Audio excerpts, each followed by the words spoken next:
नमस्कार. आपल्या सिरीजमधील आज आपलं पुढचं लेक्चर आहे. आज आपण बघणार आहोत बंगालची फाळणी व वंगभंग चळवळ. ठीक आहे. तर याच्यामध्ये आयोगाने एकूण प्रश्न विचारलेले आहेत 8 प्रश्न. ठीक आहे. 8 नाही 9 प्रश्न एकूण विचारलेले आहेत. तर हे 9 प्रश्न आपण व्यवस्थित बघूया. तर बघा, पहिला प्रश्न काय आहे, राष्ट्रीय शिक्षण परिषदेची स्थापना कधी करण्यात आली? तर राष्ट्रीय शिक्षण परिषदेची स्थापना 15 ऑगस्ट 1906 रोजी करण्यात आली. कंबाईन ग्रुप सी 2021ला विचारलेला हा प्रश्न आहे. 15 ऑगस्ट 1906. ठीक आहे. तारीख सोपी आहे लक्षात ठेवायला. 1906लाच मुस्लिम लीगची स्थापना झालेली आणि 15 ऑगस्ट आपला स्वातंत्र्य दिन. अशा दोन्ही तारखा ओळखीच्या आहेत, त्यामुळे लक्षात ठेवा. काय म्हटले त्यांनी? राष्ट्रीय शिक्षण परिषदेची स्थापना. ठीक आहे. याच्यानंतरचा आपण टॉपिक घेणार आहोत तो असणार आहे मुस्लिम लीग. ठीक आहे. तर स्पष्टीकरणात काय दिलेलं आहे बघा, बंगालची फाळणी व वंगभंग चळवळ या घटकातील महत्त्वपूर्ण माहितीत यापूर्वीच नॅशनल काउन्सिल ऑफ एज्युकेशन बद्दल माहिती दिली आहे, त्यामुळे पुनरावृत्ती टाळतो. बघा, राष्ट्रीय शिक्षण परिषद नॅशनल काउन्सिल ऑफ एज्युकेशन स्थापना कोणी केली आहे? सतीशचंद्र मुखर्जी व साथीदारांनी. या अंतर्गत नॅशनल कॉलेजचे बंगालचे पहिले प्राचार्य अरविंद घोष. स्थापना 15 ऑगस्ट 1906 बंगालमध्ये. कारण काय होतं? स्वदेशी चळवळीचा भाग म्हणून प्रमोट सायन्स अँड टेक्नॉलॉजी. यापूर्वी आपण अरविंद घोष यांचा संबंध कुठे बघितला? हे मी जे काही आठवायला सांगते तुम्हाला, तर ह्या गोष्टी अशाच आठवायच्या असतात.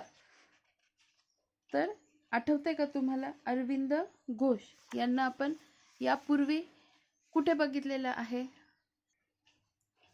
तर बघा, जहाल कालखंडामध्ये आपण जिथे लाला लजपत राय यांचा पहिला प्रश्न बघितला होता, त्याच्यातलं जे वंदे मातरम वृत्तपत्रातून, 1-2 मिनिट. बघा, वंदे मातरम या वृत्तपत्रातून अरविंद घोष यांनी डॉक्ट्रिन ऑफ पॅसिव्ह रेझिस्टन्स नावाने सिद्धांत मांडला होता आणि लाला लजपत राय यांनी नाही, तर अरविंद घोष यांनी. असा ते मल्टिपल स्टेटमेंटमध्ये एक वाक्य होतं, त्याच्यात आपण अरविंद घोष यांना बघितलं होतं. तर आपण पहिला प्रश्न काय बघितला, तर राष्ट्रीय शिक्षण परिषदेची स्थापना कधी करण्यात आली? तर तारीख विचारलेली आहे 15 ऑगस्ट 1906. मग आता आपल्याला काय काम आहे? तर स्थापना, नंतर कशाच्या अंतर्गत, म्हणजे काय म्हणून करण्यात आली होती, कोणी केली, या सगळ्या गोष्टी माहिती पाहिजे.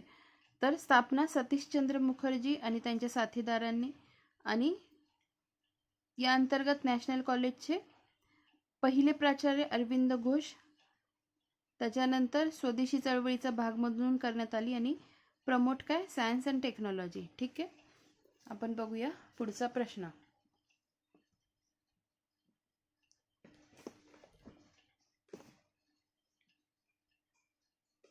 बघा, 16 ऑक्टोबर 1905. 16 ऑक्टोबर 1905 हा दिवस काय म्हणून पाळला जातो? तर हा दिवस पाळला जातो शोक दिवस म्हणून. ठीक आहे. सोपा प्रश्न होता हा, नीट लक्षात ठेवा. 16 ऑक्टोबर 1905 हा दिवस शोक दिन म्हणून पाळला जातो. तर बंगालची फाळणी ही मूळ कल्पना कोणाची होती? विल्यम वॉर्ड यांची. तर अँड्र्यू फ्रेझर यांनी 1901 मध्ये योजना तयार केली. मध्य प्रांताचे मुख्य आयुक्त. ठीक आहे. मूळ कल्पना विल्यम वॉर्ड आणि योजना तयार करणारे अँड्र्यू फ्रेझर, यांची नावं लक्षात ठेवा, विचारली गेलेली आहेत. फाळणीची घोषणा 7 जुलै 1905ला. 7 जुलै 1905ला फाळणीची घोषणा कर्झनने कोठून केली? सिमल्यावरून केली. पुढे 7 ऑगस्ट 1905 बरोबर 1 महिन्याने कलकत्ता टाउन हॉल प्रचंड मोठी सभा, ब्रिटिश मालावर बहिष्कार, ठराव नरेंद्र सेन यांनी मांडला. आदेश जारी 19 जुलै 1905 बंगाल 2 भागात विभाजन. अंमल कधीपासून झाला तर 16 ऑक्टोबर 1905. कॉटन यांनी बंगालच्या फाळणीस विरोध केला. त्या दिवशी वंदे मातरम गात गात गंगा नदीकाठी स्नान करून एकमेकांना राखी बांधली. राष्ट्रीय शोक दिन व उपवास दिन पाळले. ठीक आहे, या सगळे तारखा नीट लक्षात ठेवा. मूळ कल्पना कोणाची होती, मूळ घोषणा कधी केली, आणि तर ॲक्शन काय काय घेण्यात आले. तर वंदे मातरम गात गात गंगा नदीच्या काठी स्नान करून एकमेकांना राखी बांधण्यात आली. राष्ट्रीय शोक दिन व उपवास दिन पाळण्यात आले 16 ऑक्टोबर 1905 रोजी. सुरेंद्रनाथ बॅनर्जी बंगालच्या फाळणीची घोषणा आमच्यावर एखादे बॉम्ब गोळ्याप्रमाणे कोसळली असे म्हटले. हे स्टेटमेंट नीट लक्षात ठेवा. कोण बोललं असं? सुरेंद्रनाथ बॅनर्जी बंगालच्या फाळणीची घोषणा आमच्यावर एखाद्या बॉम्ब गोळ्याप्रमाणे कोसळली असे म्हणाले. महिलांचा सहभाग मोठ्या प्रमाणात होता. पुढचा प्रश्न,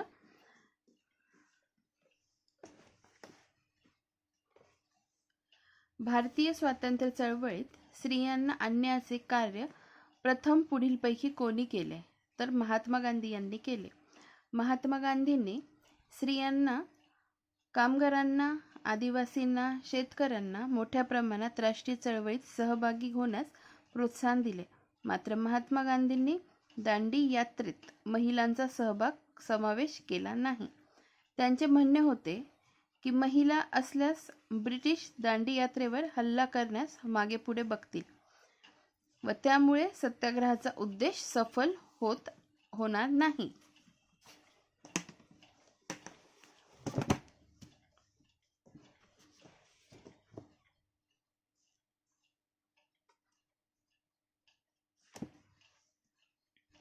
आणि पुरुषांवर महिलांच्या मागे लपण्याचा आरोप लावला जाईल. परंतु दांडी यात्रेदरम्यान महिला मोठ्या प्रमाणावर सहभागी झाल्या होत्या. म्हणजे महात्मा गांधींनी तर नाही सांगितलं होतं, पण तरी दांडी यात्रेत महिला मोठ्या प्रमाणावर सहभागी झाल्या होत्या. त्यापैकी काही महिलांची नावं बघा.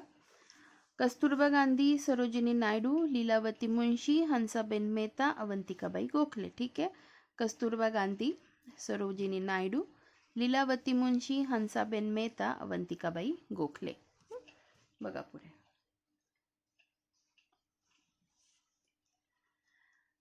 पुढील लेखक व त्यांनी लिहिलेल्या नाटकांच्या जोड्या जुळवा. एसो 2016ला विचारलेला हा प्रश्न आहे. तर बघा, लेखक आणि त्यांनी लिहिलेले नाटकं कोणती? वासुदेव, पुरुषोत्तम साठे, वंगभंग. आता हे ट्रिकसाठी कसं लक्षात ठेवणार? आपण एखाद्या गोष्टीचा साठा केला असतो ना, तर तो साठा भंग करायचा, करून टाका तो साठा. ट्रिकसाठी सांगते. वासुदेव, पुरुषोत्तम साठे, वंगभंग. नंतर अनंत वामन बर्वे, महाराणा प्रताप सिंह. आता याच्यासाठी लक्षात ठेवा, अनंत वामन बर्वेंचा काय आहे? एक सिंह आहे, सिंह. असं कोरिलेट करून लक्षात ठेवा. उत्तर सुटण्याशी मतलब आहे. त्याच्यानंतर लक्ष्मण नारायण जोशी, भीमराव. ठीक आहे. नंतर इस्माईल युसुफ, स्वदेशीची चळवळ. पुन्हा वाचते. वासुदेव, पुरुषोत्तम साठे, वंगभंग. अनंत वामन बर्वे, महाराणा प्रताप. लक्ष्मण नारायण जोशी, भीमराव. इस्माईल युसुफ, स्वदेशीची चळवळ. ठीक आहे. आता आपण पुढे बघूया नाटकं या टॉपिकमध्ये त्यांनी काय काय दिलेलं आहे. तर बघा, महत्त्वाचं आहे. 1843 विष्णुदास भावे यांनी गीता स्वयंवर हे पौराणिक नाटक लिहिले. यांना श. बा. मुजुमदारांनी मराठी रंगभूमीचे जनक व भरतभूमी म्हटले आहे. कोणी? श. बा. मुजुमदार यांनी. अण्णासाहेब किर्लोस्कर यांनी संगीत शाकुंतल हे नाटक लिहिले. त्यासोबतच संगीत सौभद्र, रामराज्य वियोग ही नाटके लिहिली. बघा, आता हे नाटकांवर जर प्रश्न आलेला आहे तर आपल्याला ही नाटकं पण पाठ व्हायला पाहिजे. वरची 4 आपण केली. विष्णुदास भावे यांनी गीता स्वयंवर हे पौराणिक नाटक लिहिलं. श. बा. मुजुमदारांनी मराठी रंगभूमीचे जनक व भरतभूमी म्हटलं आहे त्यांना. ठीक आहे. गीता स्वयंवर लिहिणारे विष्णुदास भावे. अण्णासाहेब किर्लोस्करांनी कोणतं लिहिलंय? संगीत शाकुंतल. संगीत शाकुंतल. त्याबरोबर संगीत सौभद्र आणि रामराज्य वियोग. संगीत आणि संगीत. संगीत शाकुंतल, संगीत सौभद्र म्हटलं तर कोण? अण्णासाहेब किर्लोस्कर. संगीत संगीत आलं तर. नंतर रामराज्य वियोग हे पण अण्णासाहेब किर्लोस्करांचं. पुढे बघा, कृष्णाजी प्रभाकर खाडिलकर यांचे पहिले नाटक सवाई माधवरावांचा मृत्यू. पहिलंच नाटक आहे त्यांचं. ठीक आहे, पहिलं नाटक सवाई माधवरावांचा मृत्यू. इतर बघा, कांचन, गडची मोहना, भाऊबंदकी, मानापमान, विद्याहरण व स्वयंवर. खाडिलकर यांनी लॉर्ड कर्झनचा जुलूम व दडपशाहीवर आधारलेले क्रांतिकारकांचे प्रेरणास्त्रोत नाटक कोणतं? कीचकवध लिहिलं. कीचकवध लिहिणारे खाडिलकरच. पुढे राम गणेश गडकरी यांनी प्रेमसन्यास, भावबंधन, एकच प्याला, पुण्यप्रभाव ही नाटके लिहिली. हे सगळी नाटके लक्षात ठेवा. एकदा रिपीट करू फक्त. विष्णुदास भावे गीता स्वयंवर, अण्णासाहेब किर्लोस्कर संगीत शाकुंतल, संगीत सौभद्र, रामराज्य, कृष्णाजी प्रभाकर खाडिलकर सवाई माधवरावांचा मृत्यू हे पहिलं नाटक आहे. आणि मग बाकीचे पण लक्षात ठेवा. उद्या विचारलं त्यांचं पहिलं नाटक कोणतं तर सवाई माधवरावांचा मृत्यू. इतर कांचन, गडची मोहना, भाऊबंदकी, मानापमान, विद्याहरण व स्वयंवर. ठीक आहे. सीता स्वयंवर म्हटलं, गीता स्वयंवर म्हटलं काय? गीता स्वयंवर म्हटलं तर विष्णुदास भावे. आणि फक्त स्वयंवर, विद्याहरण व स्वयंवर म्हटलं तर कृष्णाजी प्रभाकर खाडिलकर. पुढे बघा, खाडिलकर यांनी लॉर्ड कर्झनच्या जुलूम व दडपशाहीवर आधारलेले क्रांतिकारकांचे प्रेरणास्त्रोत नाटक कीचकवध लिहिलं. आणि राम गणेश गडकरी यांचे बघा प्रेमसन्यास, भावबंधन, एकच प्याला व पुण्यप्रभाव ही नाटके त्यांनी लिहिली. आता आपण ही जी इंडेक्स दिलेली आहे नाटकांची ही पूर्ण बघून घेऊ. बघा, वासुदेव पुरुषोत्तम साठे वंगभंग, अनंत वामन बर्वे महाराणा प्रतापसिंह, लक्ष्मण नारायण जोशी भीमराव, इस्माईल युसुफ स्वदेशीची चळवळ, कृष्णाजी प्रभाकर खाडिलकर कीचकवध, सवाई माधवरावांचा मृत्यू पहिले नाटक, विष्णुदास भावे. आता आधी गीता स्वयंवर लिहिलं, इथे सीता स्वयंवर आहे. क्रॉस चेक करून घ्या एकदा. सीता स्वयंवर हे आधुनिक काळातील पहिले नाटक. ठीक आहे, हे क्रॉस चेक करा. मला वाटतं सीता स्वयंवर असेल ते. अण्णासाहेब किर्लोस्कर संगीत शाकुंतल, गोविंद वल्लभ देवल शारदा हे नाटक. गोविंद वल्लभ देवल यांनी शारदा हे नाटक. प्र के अत्रे साष्टांग नमस्कार, लग्नाची बेडी, पराचा कावळा, वंदे मातरम.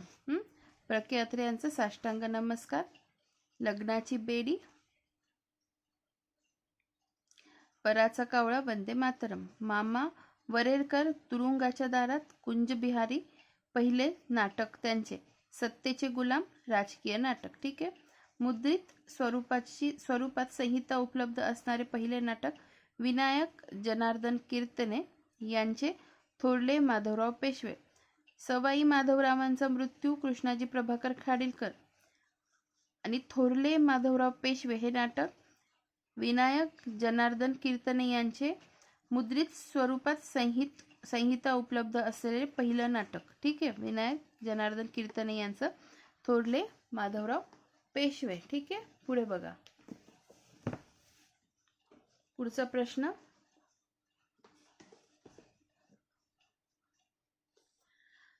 जो स्वदेशासाठी मरतो तो चिरंजीव होतो अशी डॅश डॅशची श्रद्धा होती. तर कोणाची?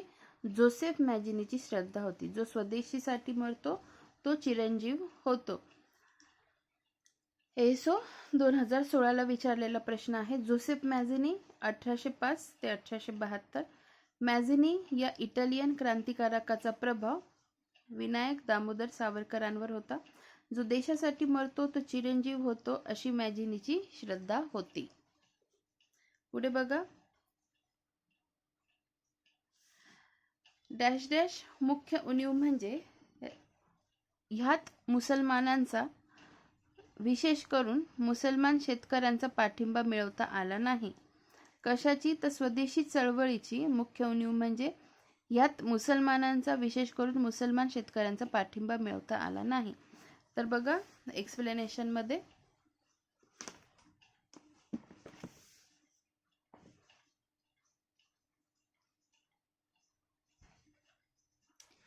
स्वदेशी चळवळीत 1905 बंगालच्या फाळणीला विरोध म्हणून करण्यात आलेल्या चळवळीला वंगभंग चळवळ म्हणतात. ठीक आहे, बंगालची फाळणी जी झाली होती त्याला विरोध म्हणून जी चळवळ झाली त्याला वंगभंग चळवळ म्हणतात. यात आलेल्या स्वदेशीच्या उधाणामुळे स्वदेशी चळवळ असेही संबोधले जाते. नेतृत्व बघा, हे पाठ करा. बंगालमध्ये सुरेंद्रनाथ बॅनर्जी, मुंबई पुणे या ठिकाणी लोकमान्य टिळक, दिल्ली या ठिकाणी सय्यद हैदर रजा, मद्रास या ठिकाणी चिदंबरम पिल्लई. नीट लक्षात ठेवा, बंगाल म्हटलं सुरेंद्रनाथ बॅनर्जी, मुंबई पुणे म्हटलं लोकमान्य टिळक, दिल्ली सय्यद हैदर रजा, मद्रास चिदंबरम पिल्लई. पुढे बघा 19 जुलै 1905 बंगालच्या फाळणीचा निर्णय म्हणून 7 ऑगस्ट 1905 ला स्वदेशी व बहिष्काराची चळवळ सुरू करण्याचा निर्णय. ठीक आहे, ह्याच तारखा आपण इथे पण बघितल्या, दिसतंय तुम्हाला. 19 जुलै 1905 बंगाल 2 भागात विभाजन. बंगालच्या फाळणीचा निर्णय म्हणून 7 ऑगस्ट 1905 ला स्वदेशी बहिष्काराची चळवळ सुरू करण्यात आली. 7 ऑगस्ट 1905 कलकत्ता टाउन हॉल, प्रचंड मोठी सभा, ब्रिटिश मालावर बहिष्कार. ठराव पास करणारे कोण? नरेंद्र सेन यांनी मांडला ठराव. ठीक आहे, पुढे बघा 16 ऑक्टोबर 1905 बंगालच्या फाळणीची अंमलबजावणी. हा दिवस शोक दिन म्हणून पाळला. उपवास करणे, मिरवणूक काढणे, गंगेत स्नान करून एकमेकास राख्या बांधणे. बहिष्कार चळवळीचे गीत वंदे मातरम हे गीत. ठीक आहे,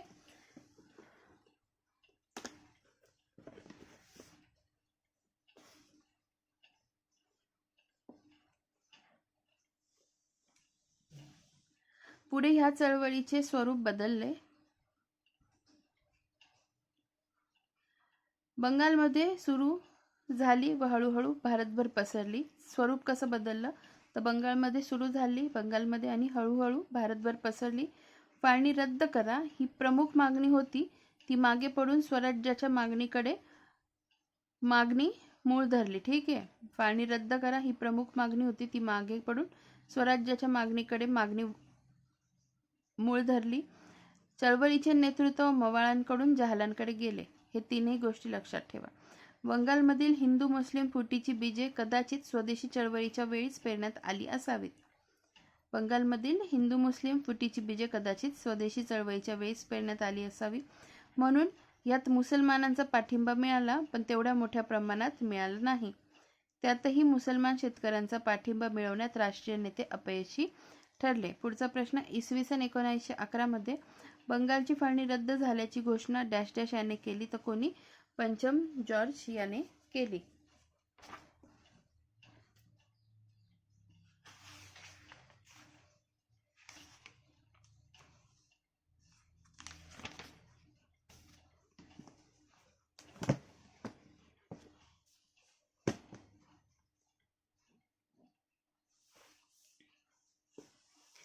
बघा, बंगालची फाळणी रद्द करण्यासाठी 12 डिसेंबर 1911 रोजी दिल्ली दरबार भरवण्यात आला. बंगालची फाळणी रद्द करण्यासाठी 12 डिसेंबर 1911 रोजी दिल्ली दरबार भरवण्यात आला.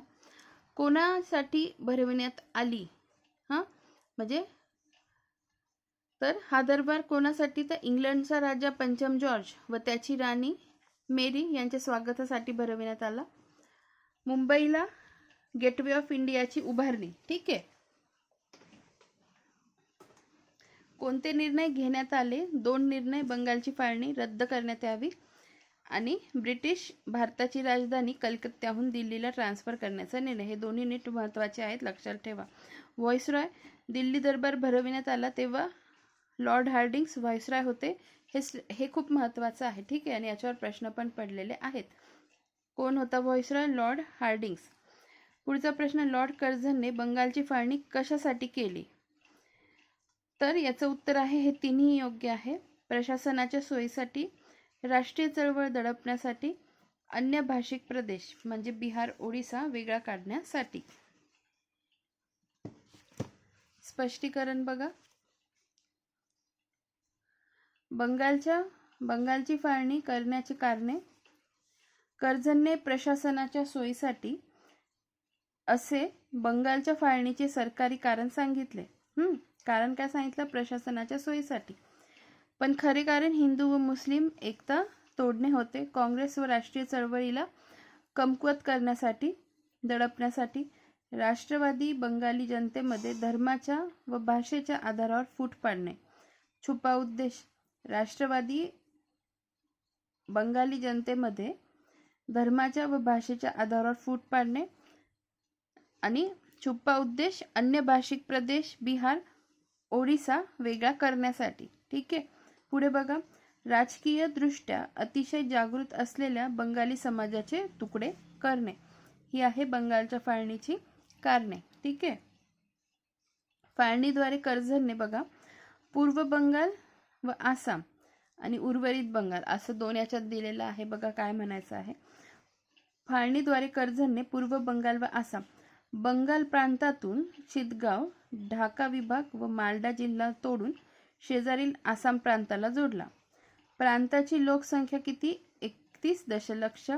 सर्व आसाम व पूर्व बंगालला जोडून पाकिस्तानात त्याचा समावेश करावा. सर अहमद सादुल्ला खान हे असं म्हणाले. ठीक आहे. काय म्हणाले? सर्व आसाम पूर्व बंगालला जोडून पाकिस्तानात त्याचा समावेश करावा. सर्व आसाम काय? पूर्व बंगालला जोडून पाकिस्तानात त्याचा समावेश करावा असं म्हणणारे कोण? तर सर अहमद सादुल्ला खान. आणि उर्वरित बंगाल प्रांत जो आहे संबलपूर व इतर 5 ओडिशातील संस्थाने बंगाल प्रांतात समाविष्ट करून उर्वरित बंगाल तयार केला. ठीक आहे. लोकसंख्या 54 दशलक्ष. उर्वरित बंगाल प्रांतात काय लिहिलेलं आहे? संबलपूर व इतर 5 ओरिसातील संस्थाने बंगाल प्रांतात समाविष्ट करून उर्वरित बंगाल तयार केला. आता शेवटचा प्रश्न तो काय आहे? चळवळ करा, अखंड चळवळ करा हा स्वराज्याचा मंत्र देणारे भारतीय राष्ट्रीय सभेचे आधारस्तंभ कोण होते? ते होते दादाभाई नौरोजी. बंगालच्या फाळणी दरम्यान वंगभंग चळवळी दरम्यान अखंड चळवळ करा असा संदेश दादाभाई नौरोजी यांनी दिला. अरविंद घोष यांनी राजकीय स्वातंत्र्य हे राष्ट्राचा जीवनश्वास आहे असे म्हणाले.